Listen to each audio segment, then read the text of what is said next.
Hello, everybody. Last set of the day at Wiggins, and maybe, just maybe, we saved the best for last. You're not going to want to miss a minute of this. I want to tell you about a really cool project that XPN has cooked up. It's called Zydeco Crossroads. And for the next year, starting this fall, we're going to be celebrating Creole music, dancing, culture, and even the food.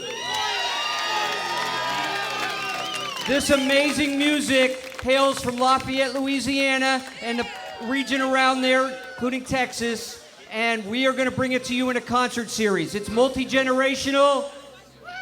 It's influenced by hip-hop, rhythm and blues, and all kinds of things. We're going to bring the best bands to Philadelphia, and we want to see you there, and we want to see you dancing. Deal? Well, the series starts in the fall, but you know how we roll at XPN? We hate to wait. So we said, let's give everybody a taste. And then we said, well, if we're going to give them a taste, we might as well give them the whole meal. So please welcome CJ Chenier and the Red Hot Louisiana Band.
you what, I didn't know it was going on like this in Camden, New Jersey.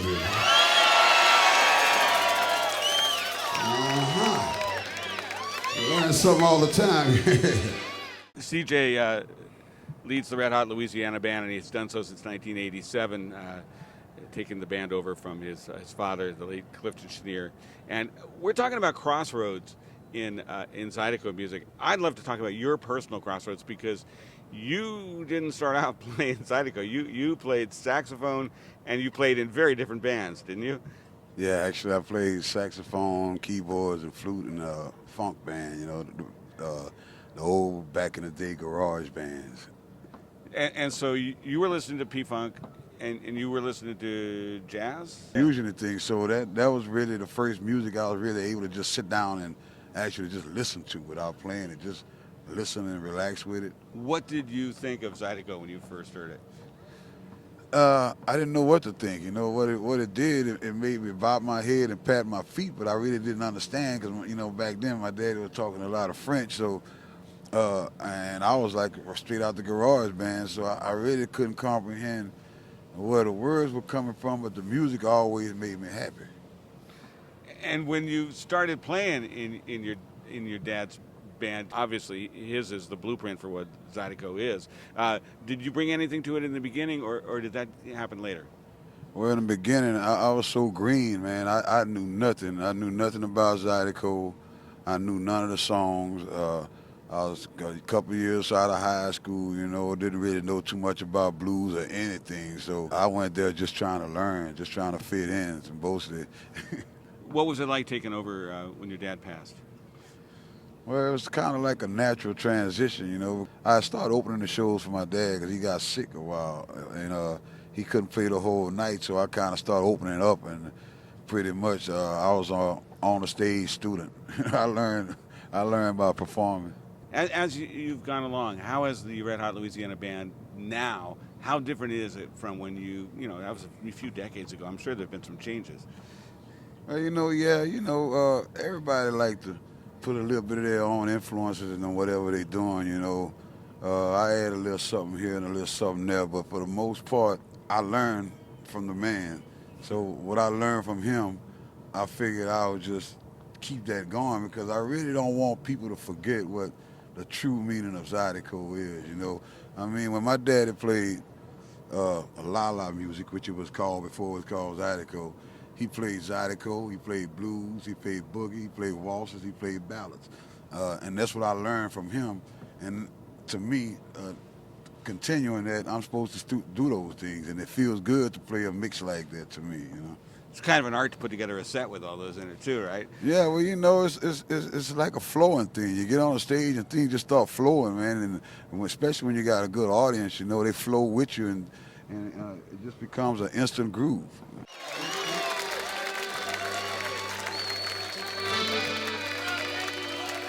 All right.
Just remember,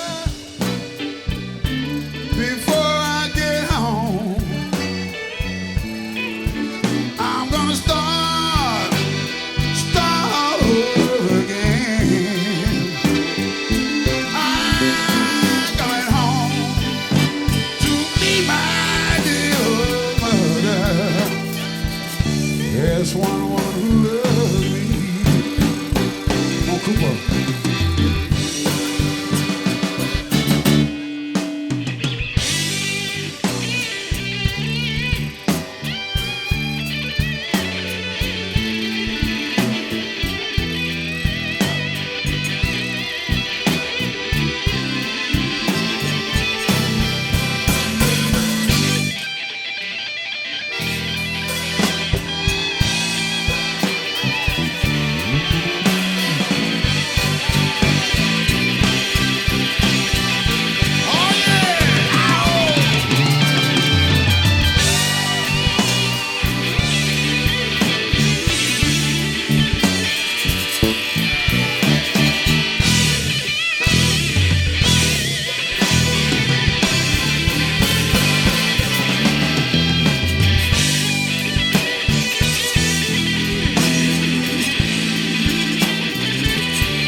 How much of the year you play in Louisiana and how much you're out on the road? And is there a difference in the audiences in those two places?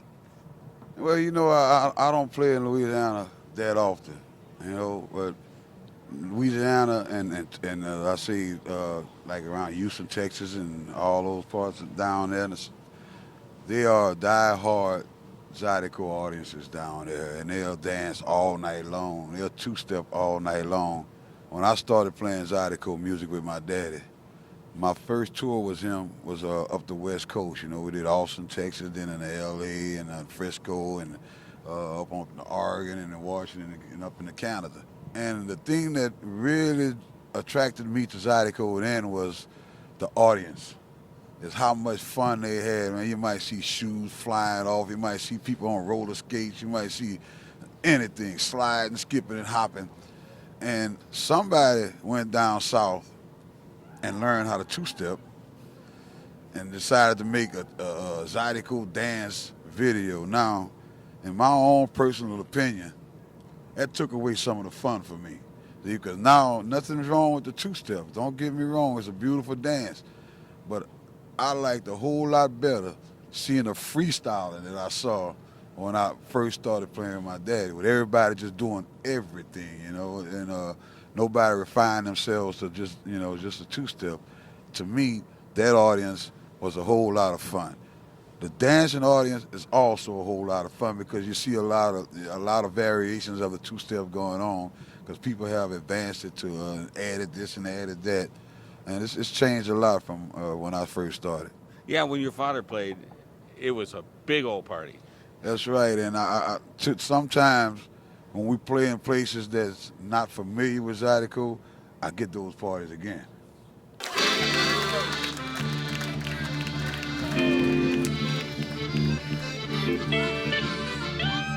Hot!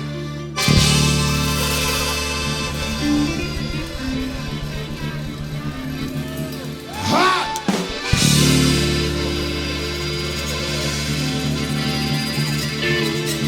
Red hot!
know, we're talking about the evolution of Zydeco. Now there's hip hop influence Zydeco and all that. Where do you stand on that? Well, you know, in all actuality, I call it hip hop with accordion. That's what I mean. That's just my personal opinion of what I call it, and there's nothing wrong with it. They got some beautiful grooves. They got some great music. I always did, and I still do believe in everybody get on stage with an instrument and do your thing. You know, it's all about getting up there and playing an instrument. I'm not too much into sampling and having tracks and all that kind of stuff. That's not my thing when it comes to Zydeco. Put me on accordion, you get on your guitar, you on your bass, you on your drums, you on your washboard, let's get up there and let's jam. So that's my idea of what it's supposed to be. I'm glad you brought up the washboard because your uncle Cleveland was, of course, the first guy I ever saw playing it. And is this right? Is the frottoir, the washboard you can wear over your shoulders, did your dad invent that? Or? Yeah, you know, he was working at this refinery in Port Arthur, Texas, and he drew it in the dirt. He asked his metal worker, hey, can you make this? And the guy was like, sure. You know, and the washboard was born just that easy, man. I just wish you'd have knew something about patenting back then. Yeah. Because I've been all over the world, and I see people selling washboards everywhere, man. I said, man, y'all just don't know where this came from, you know? It's one old Frenchman back in the 50s who decided he wanted his brother to have something other than the thing you wash your clothes with hanging over his neck, and designed that, and it became an instrument that's so popular, man. Everybody think they can play it, you know? You see people in the audience, everybody's doing this. And I'm saying, hey, forget that. Come grab this accordion. Strap that on for a little while. Now, you're looking pretty good today. You're dressed up pretty well. But, do you wear an apron like some people do? Do you sweat a lot? Is that a problem with the accordion? I sweat a lot, but I don't wear an apron, man. I let it drip. I'm all about it. The wetter I get, that means I'm doing right. And then when I'm dry, if I go on the stage and I come off that stage and I'm not soaking wet, I didn't do something right that night. You know? Well, CJ, go sweat. Thanks a lot. Thank you very much. One more time now. Look out, y'all. Let's take a ride. Everything gonna be all right. Red high.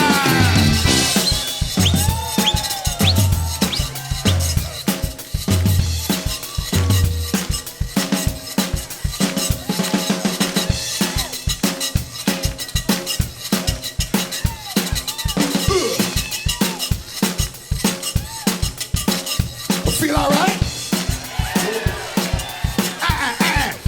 I say you feel all right? We're gonna get a little rhythm in the place.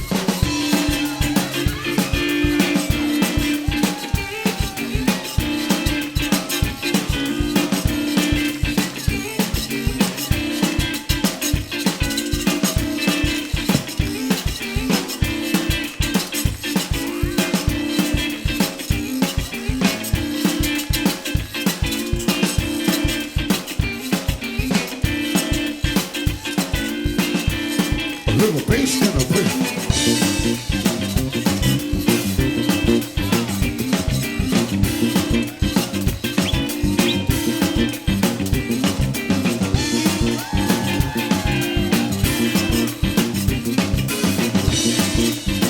Say what? Hey, it's a Zydeco party. Hey, it's a Zydeco party. Hey, it's a Zydeco party. Hey, it's a Zydeco party.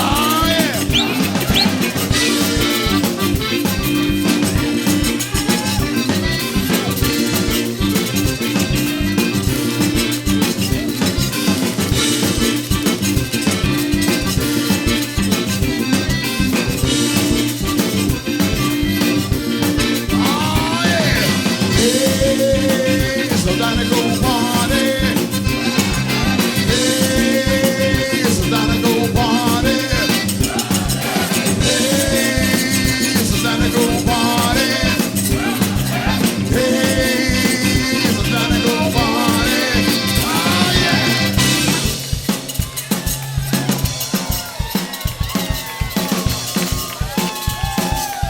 We'll see y'all next time, baby.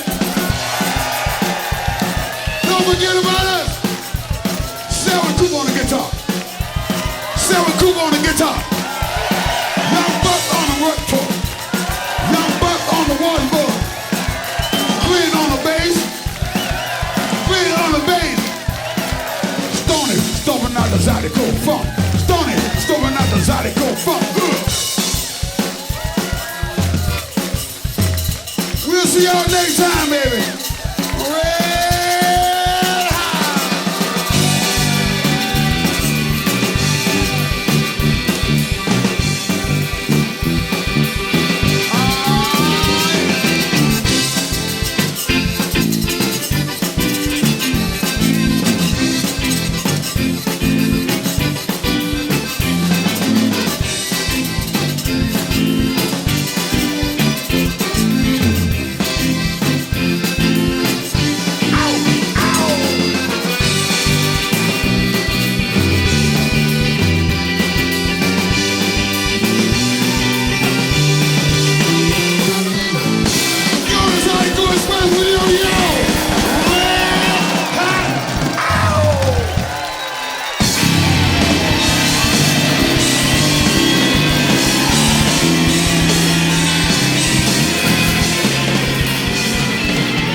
Red Hot.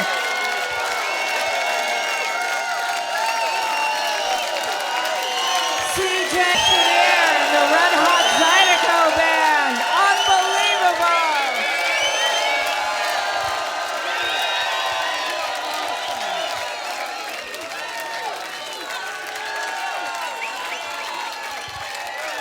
You're going to be hearing a lot more Zydeco this year on XPN. We have this great project going on.